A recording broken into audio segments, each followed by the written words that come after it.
Oh, hello, and welcome to Yellow Flag FPL, the podcast where all of our opinions should be yellow flagged. My name is Harry. And I'm Stephen Berry. And as you can probably hear from my voice, we're recording this just after the Chelsea game's finished against Tottenham. Tottenham lost, so now we need a point or something at home to Everton. But most importantly, and most congratulations, and for the listeners, I am wearing red in the form of my rugby kit. Arsenal are champions of England. Congratulations, Stephen. Before we go into any analysis, why don't you tell us your thoughts? You're going to have to say some positive things about Arteta, because a couple of weeks ago you were saying it was done. I know. I mean, do you know what? It still hasn't quite sunk in yet. There's also like a lot of relief. I started to feel good, I think, from the West Ham game, because that decision going your way, you're like, oh, that does make you feel as if something's written. We were bad against Burnley. Awful. Just gave up, hanging on, but we got through. And you just sort of felt like, this is ours. I really worried if it went down to the last day. I really, really did. But obviously it doesn't matter now. And I can't wait to celebrate properly on Sunday. But yeah, finally, 22 years. 22 years. And we've done it. We are the champions. We are the deserved champions. Anything else? Set piece again, ole ole. Set piece again. Set piece again. Set piece again, ole ole. Ah! Oh, God, listeners and viewers, this is there's a chance I can't hang out with you on Sunday, and I'm looking to increase that chance by any means necessary at this point. But yeah, look, deserved champions. We've not liked the football as a league for a long time, but clearly it works in this day and age. City, just too many mistakes, too many slip-ups. I mean, they've still had a good season, I'd say, even if Pep goes, which is looking more likely, according to reports. It's official now. Believed. Yeah. Well, it's not official. There's a couple of reports here and there. Like, I won't believe it. I don't believe this sort of stuff until I see it from the horse's mouth. I think there's too much social media bollocks out there to really kind of guarantee it in these situations. But either way, if it is confirmed, and I said like looking likely, they've still had a good season. But this could be the dream for Arsenal. And I think more importantly now, I mean, from an FPL perspective, and let's look at that from an FPL perspective, what Arsenal team runs out at Selhurst Park? Because it shouldn't be the strongest. No. Play the kids. You got the biggest game of your lives. Yeah. The next one is the next in Budapest. I mean, what are you thinking? Yeah. So I mean, I'm just going to go through some players who I definitely don't think will play. I don't think Raya will play. So I think it'll be Kepa. I actually sort of think that the two centre backs will start. Gabriel and Saliba, just their the rest versus rust debates. They need to play every minute. Calafiore won't play. I think Miles Lewis Skelly will. I don't think Declan. I think basically Raya, Declan Rice, Saka, Odegaard. I'd be surprised if those four started. And Calafiore. I think those five definitely won't start, basically. So if you're looking for something interesting, I think Dalvin will probably get a go. I think Norgard surely will start this game. Madueke maybe starting. Madueke, is he injured? I think he's injured. I don't know. I was gonna let's have a look. If he's not injured, yeah, he'll definitely start. He's not flat. He's not flagged. Yeah, I just think Madueke and Martinelli are more likely, to be fair, thinking about it. I wonder who'd be the 10, though. Miles Lewis Skelly, maybe? Eze? Sure. No, I don't think Eze will... he probably, maybe he would. He won't start Eze at PSG. There's no way. Yeah, that's a good point, actually. Yeah, he'll be Zubimendi, Odegaard and Rice as the midfield three, you're right. Yeah, there's no way. There's no way. I think just before we go into a bit more detail, listeners and viewers, I think what we decided to do, we wanted to do a bit more on our theme of punts. It's the last game week coming up into game week 38. And I think the way I want to frame this is, let's look at what teams have to play for, right? So Villa are playing tomorrow night in their final, and then they've got City away, last game of the season. You've got various players in teams like Man City, Arsenal, who they have nothing to play for now. Burnley have nothing to play for. Wolves have nothing to play for. The mid-table teams, Palace probably will rotate massively, and fair enough if they do so. So realistically, and I've got 3 transfers personally. There might be people sitting out there with 5, some with 1. So I guess what we want to do is look at teams that have got something to play for, or players that have got something to play for at least, and think, well, what is interesting? And I'm going to pose a question to you, Stephen. Obviously, all of us own Haaland. City can't win anything. They have Villa at home next. Who is a better pick, Ollie Watkins or Haaland, given the fact that Ollie Watkins is fighting for his place on the plane? Yeah, Haaland, and I'll explain why. I think Ollie Watkins has probably secured it. Not necessarily, he's hit form at the right time, but is DCL going to go? Probably not. Even Tony, I don't know what he's doing, but he won't go. Danny Welbeck, I don't think he's done enough either. But if he does, he'll be the 3rd pick. I think Ollie Watkins has basically secured it. I don't think it really matters. But I think City are actually going to win that. I think that's going to be a bloodbath for Villa. I think it's Pep's last game at home. They've already got this big trophy parade for him. They are going to want that to be a 4-5-0, basically. And Villa will be drunk by that point. They're probably going to beat Freiburg. So I think that could be a bit of a massacre for Man City. So I think Man City do have something to play for. They have to. Imagine Pep's last game, they lost like 4-0 or something. I mean, it's unlikely, right? But it does take the shine off, basically. And I think even Villa and Emre, people like that, they'll be like, yeah, just give them this. So I think Haaland. I mean, no, I think Haaland, though. I quite like Cherky. Doku look great again tonight. I'd probably be looking more at them because I think some of the strikers who are more interesting and more punty for the last day. But I would want City midfielders, basically, because I think, they're going to run out a bloodbath in that game. See, I'm on the opposite opinion. I might. There is a chance I might go into game week 38 with no City players. Okay. And I have 3 currently with 3 transfers. So, okay. Now's the time to try, I guess. Yeah, well, last game of the season, why not? And also, additional question, just going back to what we were talking about. I have Saka. Do I sell? Sell, yeah. He won't play. He just honestly, he'll be there. He'll get 0 minutes in that game. The only other rogue shout, who, if you want to go really rogue, actually might be in goal, Sleaford. He might start, because I think you need to play at least 1 game to get a Premier League medal, I think, if you're the third choice goalkeeper. I think we did that ages ago. I can't remember the guys. He died recently, the goalkeeper. He got like a minute or 2 to get his medal. So maybe that could happen, but I think Kepa's more likely. But no, Arsenal against Palace, though, will be high scoring. They're just going to walk around, pass it around. It was like Arsenal won 4-3 against, was it Leicester? Yeah, it was Everton, sorry, when they last won the title at Highbury. Again, teams just don't care. They're going to really open up. I actually think Sarr's going to start for Palace, or someone like a Kamida. Palace, it's all well and good saying they're going to rotate. Rotate to who? They don't have anyone. Yeah, true. Like, their squad is very, very thin. And like, to be fair to Palace, they've played their team, even when it hasn't mattered. They've just sort of ambled around a little bit. So I do think Palace's first 11 is going to be pretty close to what it is normally. Arsenal's, I think, will be a lot more up in the air, given that we're a much more physical team. But I think you want to be having Palace attackers and Arsenal attackers that game, just purely because I think both of them are going to go for it. They're not going to care. They're just going to sort of run. It's going to be all out attack from both teams and just having a bit of fun at the end of the season. Fair enough. Cool. Well, we've covered Man City and Arsenal there, so I think it's probably sell some Arsenal assets. Look for some interesting ones there. City, you think it's going to be a bloodbath? I'm not entirely sure. I think there could be I understand the whole thing of the parade and Villa playing away. They could be pretty tired as well. So or drunk, as you suggested. Looking at other teams in that top half of the table. Obviously, Man United pretty secure, but you probably want to keep Bruno if you own.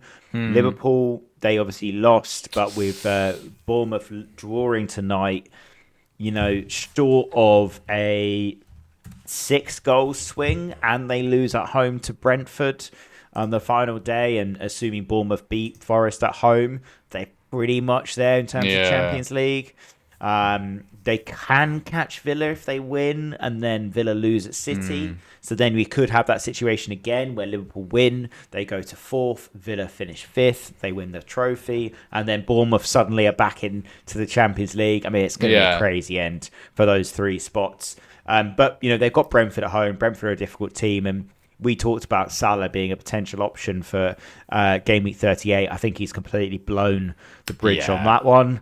I mean, if Slot plays him, he looks weak. If he doesn't, he looks petty. Either way, he's kind of. I don't think he looks petty if he doesn't play him. I think he's been put in a possible situation at all. I think even the most ardent Mo Salah fan would be like, "Come on, you cannot play him after that." No. But Stephen, what I mean by that is, if you were on the side of already hating Slot, if he doesn't play him, then they'll go, see, I told you, we got confirmation bias on either side, is my point. I don't think I think that's unlikely. But I agree with you. As a neutral, he shouldn't play. He shouldn't be anywhere near Anfield. I think Jamie Carragher was a bit strong on him this week. I don't think he can make the claim that he's never criticised Mo Salah on the pitch because he was talking about Salah FC, I believe, on Monday Night Football. So, look, that game could be more difficult, is my point. So actually, that outcome I was talking about maybe a bit more interesting. But what it does mean is that I think if you're owning a Liverpool player, that's still reasonable to keep. I have Szoboszlai, I will be keeping. Yeah. And of course, my boy Trufflet got another assist. He did. Again, Bournemouth coming up with the goods.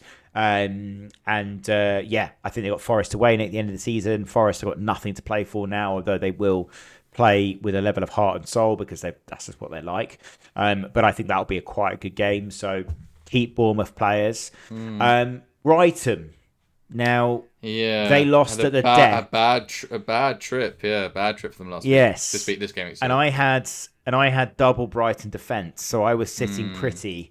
But I did have DTL. So, I mean, I was -4 to 6 points, depending on bonus, for that goal. But yeah, losing to Leeds away really would have hurt them.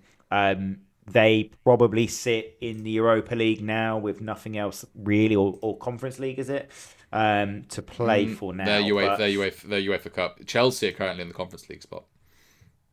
Oh, I see. Yes. So Europa League. So they'll be sitting pretty there. Chelsea sitting on 52 points. So you could make the case that Brighton players still have something to play for. And Man United at home, last game of the season, you could see that doing quite well. Chelsea, Stephen, what do you think? I mean, I was about to say I wanted to actually talk about. I hear your point around teams something to play for, but I think we had a reminder this weekend about something with the European battlers. They're mid-table teams that are doing okay. It happens every season. I remember when Arsenal and Chelsea were going fourth. It was like one would bottle. When Arsenal Spurs did it back in the day. There's a reason why these teams are not winning the league. It's because they are inconsistent and they do drop points. The race that no one wants to win, as the cliche goes. But they are just inconsistent teams. And we forget it every season ourselves. Everyone was like, oh yeah, but Brighton's going to win that game. Everton are going to win. And it all fell apart, right?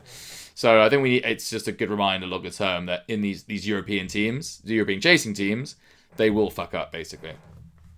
That being said, they've all probably had their moment now, and I think they are going to have to react. That's why I think Brighton and Brentford, even though they're at Brentford at Anfield, are really good picks. But I think in terms of... But the problem is with that, I think they're going to be tight games. I think the games that mean less, Sunderland, i.e. playing Chelsea, because I think Chelsea don't really care where they end up now, and then Newcastle playing Fulham, I think, again, they're going to be that sort of Arsenal Palace vibes of just like, let's just go for it. So people like Osasuna, people like Brobbey, people like Lefebvre. I really like Osasuna. I was so close to bringing him in as well. 5.4 million, 15-pointer. And he topped it off with the Michael Jackson celebration, which should really be extra bonus points from FPL Towers, but we'll see. But yeah, I think in those games, I mean, or like a Fulham player, like, Wilson maybe, like, can he end season on a high, like, looking for his move still? Like, I think these games could be really, really high scoring, and that's what it's. But I guess it's sort of in summary, look at Brighton defence, look at maybe Liverpool and Brentford defence, Bournemouth defence as well, because I don't think Forest are going to do that much, to be fair.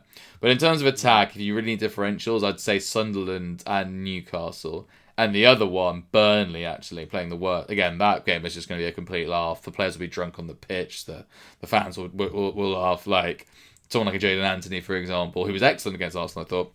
He's definitely going to be in the Premier League again next season. I think these sort of I think there's a lot of differential attackers you could go for. I think don't necessarily look at the Arsenal team and because it's hard to know who to pick. But I think if you really need to gain ground quickly, I think Burnley in particular, I think are really, really good places to look. Well, and then if you were looking at Sunderland, Burnley, you said Anthony there, but who from Sunderland would you be looking at? Maybe not Xhaka. Lafie and Robbie would be the obvious ones to go for. I think also Sunderland can still finish top half. They still want to finish above Newcastle. They need to win to guarantee that. That'll be a big season for them, to be fair. And top half and above Newcastle. I mean, brilliant season for them. So yeah, I think probably Lafie again. It depends on where you are, right? Let's say you're top of your league and you just want to stay there. Go for Man City attack. Go for some rotated Arsenal players. Go for Bournemouth, Brighton defense. You'll probably be fine. But if you need to catch ground, these are teams to look at. And another team to look at would be, if you want another rogue shout, is West Ham. I think Leeds are due, back at this being inconsistent, Leeds are due this drop off. West Ham are at home. They're going to do something. I don't think it's going to matter, though. I didn't watch the Tottenham Chelsea game, but it sounds like Tottenham played very well. I'm a bit unlucky. I think West Ham will win, but I think it'll all be for naught. But I do like Callum Wilson as an option for the last day, or Jared Bowen if you want to go a bit more. Me too. But Spurs have Everton. Everton have now the wheels seem to have gone off. They're playing well under De Zerbi. I think Richarlison or someone like that could be quite good as well, because I think Spurs will have enough on the last day. I'm in a good mood, Barry. I'm in a good mood, but I do think Spurs will be fine.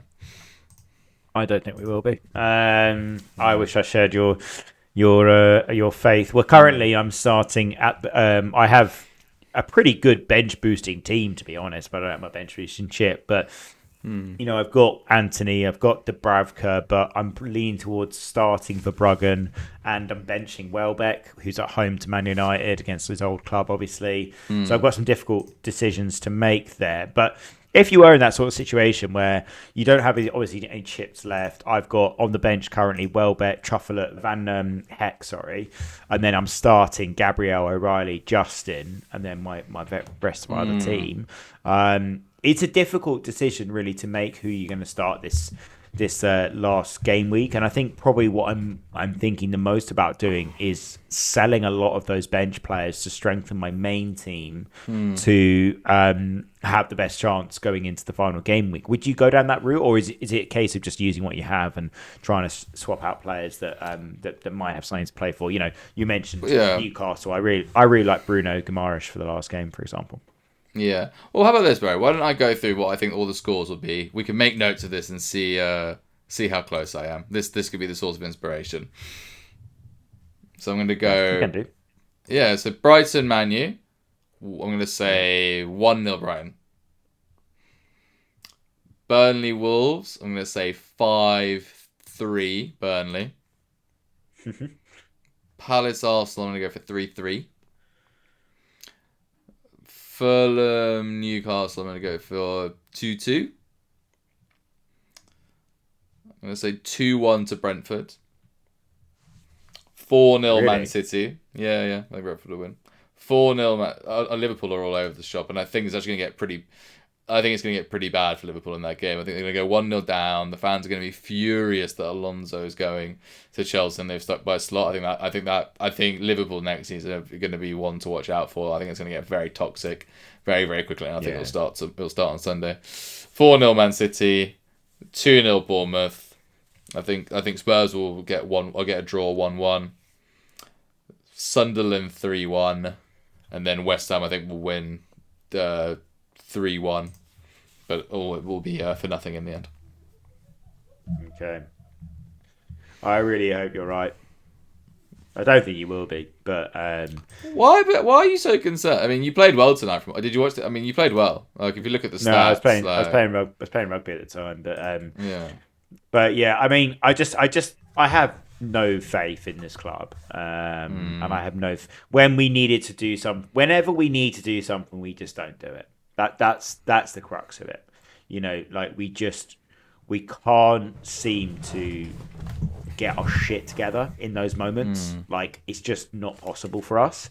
And I think it just shows we've got a weak mentality and a weak club. And, you know, like, I think I was listening to it, and we had a free kick just outside the box. James Maddison takes it. And in that moment, you think of, like, your Bruno Fernandes, you think of Declan Rice, you think of all these players. In those moments, those players, they turn up. They really turn up. And I just think that we just don't have the bottle for that. We really don't. And it's a shame because, you know, a couple of seasons ago, we were in the Champions League final.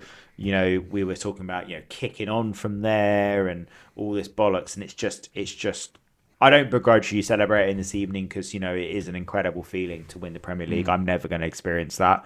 And it's just frustrating that, you know, as a club that tries to pride itself on really giving it its all, it's just kind of gone to shit. And the injuries and the players and the recruitment. And honestly, if we get safety, I want them to fire half the fucking ownership and the management. And like Vivid Viraswamy, or whatever he's fucking called, he needs to fucking go. Sporting directors need to go. There needs to be some serious heads that roll. You need to get rid of the secret agents from Arsenal. Yes, I think that would be a good. Yeah, just get rid of them, man, and put people like go to Brighton, go to Bournemouth, go to all these clubs that seem to be signing these Ecuadorian 16-year-olds who are suddenly fucking ridiculous. Like, go sign those kids. Be a bit of a churn club for a time. Get stability in there and wait for some of the kids that are coming through the academy.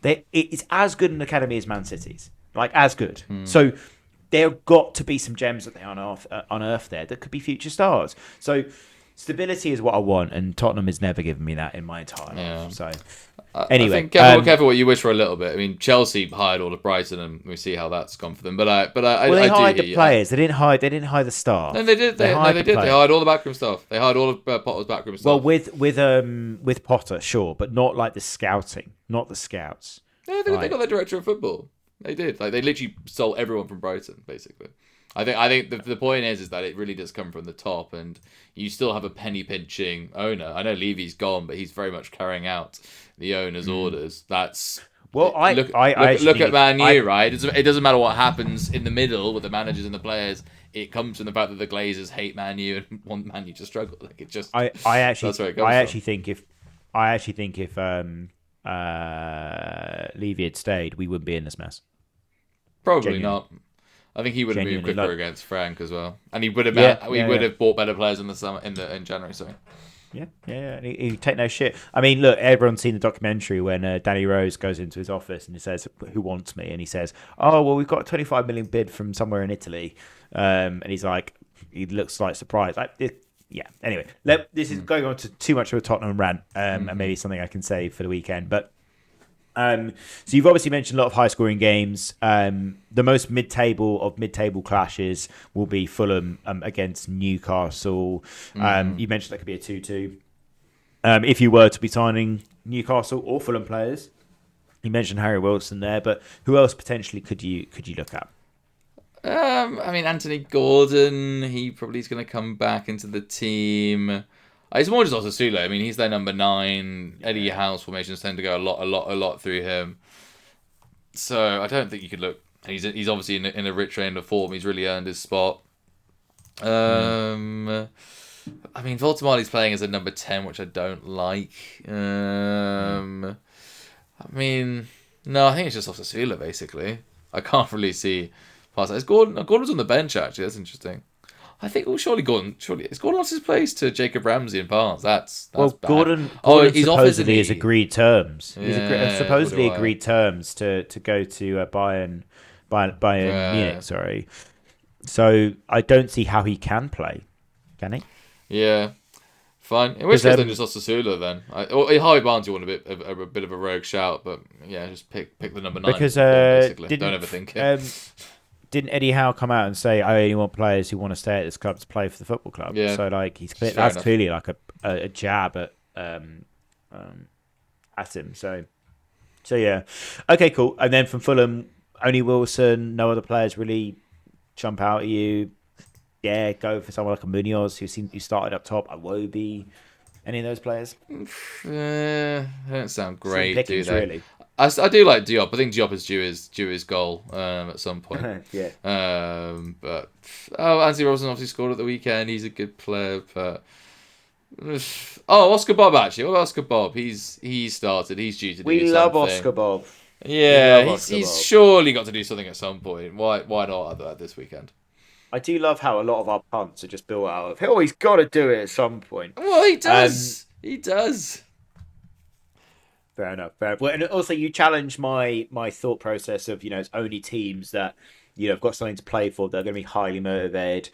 If we look at someone like Man United, you've said that Brighton are going to win that 1-0. I kind of agree with you, but to play devil's advocate, coulda Cunha, coulda Mbeumo if you had the cash. I mean, I've got No. Saka, so I've got plenty of cash to flow around. So could you see it as a 1 week pump? I think this week, the last game week, is not to look out for who's highly motivated, it's to look out who's highly demotivated. And by that I mean who are just going to go out and play. Like, again, that's why I think Arsenal's defense is going to crumble. Yeah. I think Kepa's going to concede 3 because they're just not going to care, basically. So, and I think Newcastle Fulham have nothing to play for. That's why it's probably going to be quite free flowing and quite interesting. Whereas I think Brighton, Man U, I mean, Carrick still needs the job. Technically, I think it hasn't been announced he's got it, or it's heavily rumored that it's It's going to be been finalised. announced he's shortlisted, which is Okay, opaque as shit. yeah, but I don't know what else they're going to go for. Apparently, Iriola doesn't want to go there. I mean, fair enough, but apparently he is going to Palace, which is bizarre. But anyway, Bizarre. Yeah, that's ridiculous. if you went to Sunderland or Leeds, I would sort of understand because they'll give him a lot of money. But Palace will do nothing anyway. Whatever, his life. He can go live in Croydon if he wants to. So I mean, so I actually just wrote down in terms of my bankers are it's Anthony Osasulu and Thiago, sorry, at Brentford, Evan Nielsen, Cherky, Mosquera at Arsenal, my middling, and then Callum Wilson, Norgard, and Oscar Bob are my rogue shouts. So they're the ones that I like for this week. And again, if you get, where are you in your league? Where are you in your league? If you're top. Okay, let's put this away. If you're top, go for Man City players. Go for Man City attackers, Bournemouth and Brighton defenders. If you're not, target the Northeast.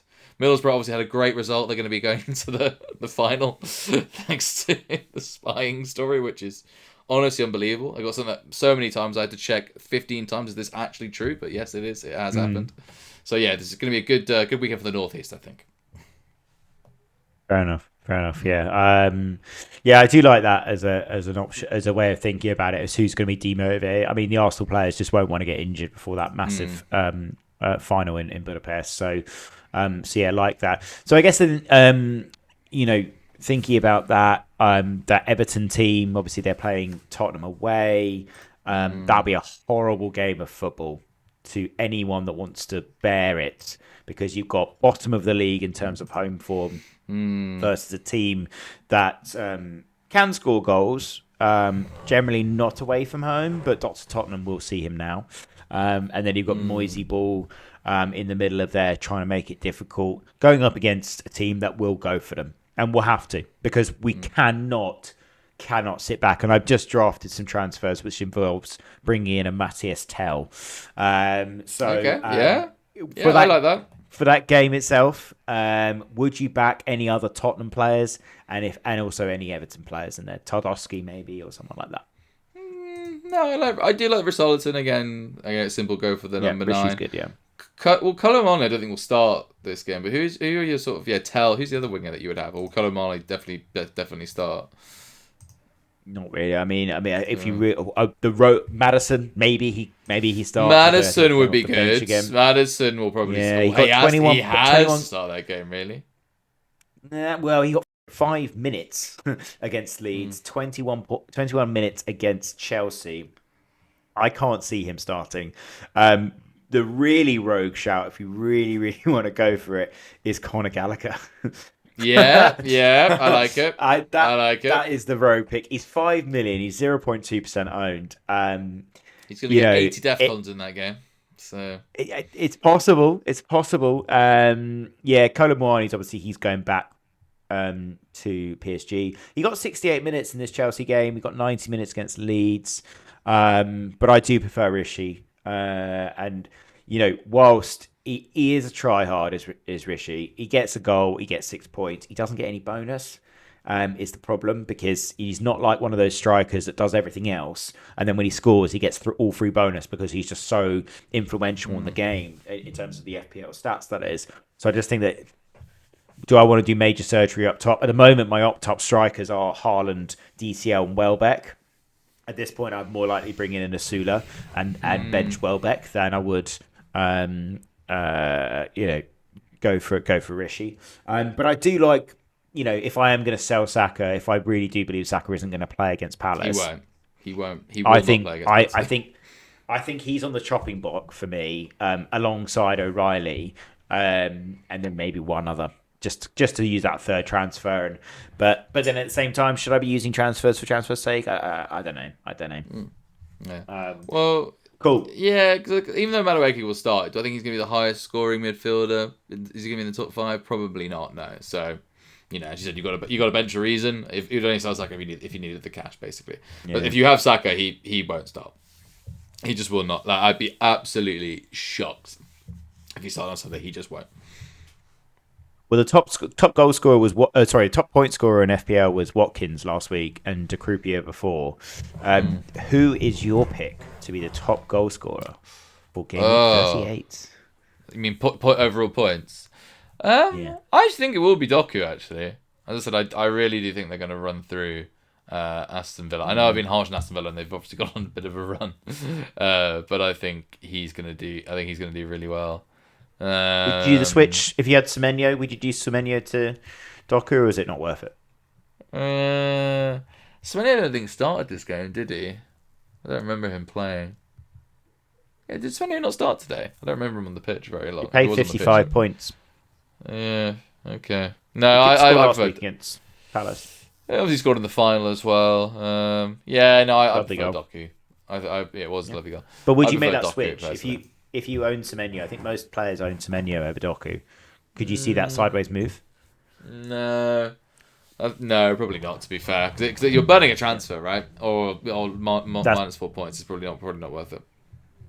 Yeah, that's exactly the point I was going for there. But okay, cool. Well, let's get into our bank and middling rogue. You mentioned them very quick fire. So why don't you go through them a bit slower so the listeners and viewers can take your wisdom? Sure.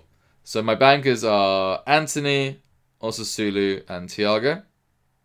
Okay. My middlings are Evan Nielsen, Cherky, and Mascara at Arsenal. And then my rogues are Callum Wilson. I think Callum Wilson's due a goal.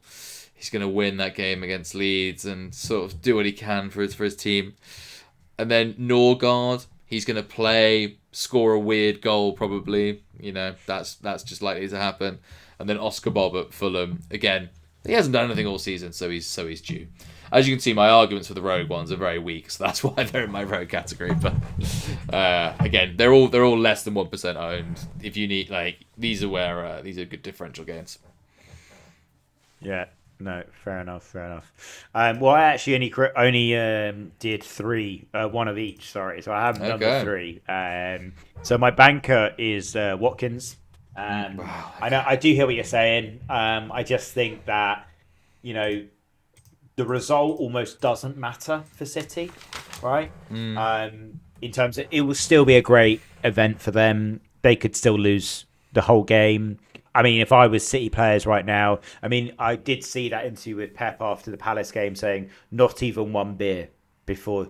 I think he's going to allow them to have one beer now, and I think if they had a couple, it wouldn't matter. It wouldn't be a great deal of an issue. Which is why I was saying that oh God, if you really were chasing, I can see people going Haaland to Watkins, putting the captain on him, and just fucking going for it. It'd be great.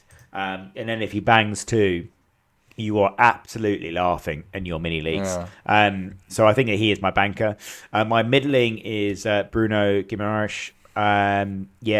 He's got the pick for the Brazil squad. Interesting, João Pedro didn't get in there. Thought we see that. That was quite funny.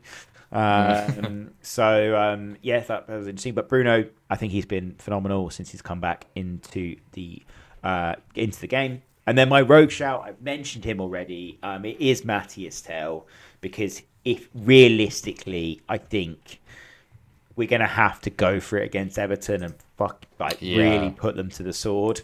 Like, I think if we're not 2 up at half time, I probably will go non-verbal with you, Stephen, in the pub. It's going to be a long day, I think.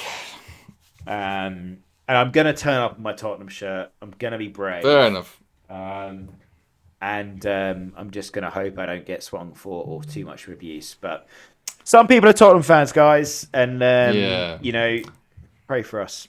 Pray for us, dear souls. I won't be praying for you, but I hear your point. Okay. Worth doing a shock result, or is there any? I think I've just got to do most of them, haven't I? I guess you have. That's true. I guess usually the shock result is that Spurs are going to stay up, but I don't think that's a shock. I think the shock result is Villa win. I think the shock result is Villa win. For you, I think that's good. I guess Sunderland to beat Chelsea, I suppose. That would be my shock result. But cool. Okay, well that concludes our last game week review and game week preview for game week 38-37. Thank you for listening and watching us throughout the entire season. It's been a pleasure. We hopefully will be back with season 3. But before we do that, we will do our awards, which we mentioned in the last pod. That'll be coming to you probably after I've recovered from Stephen's gloating. And somewhere in between now and the start of next season. But if in the meantime, play it your way. Obviously, wait for injury news and all the rest of it, but be as punty as possible. This is your last chance to be fun and interesting. Thank you for listening to us. Thank you for Rita for helping us all the editing. And we will catch you next time. Thank you. Thank you.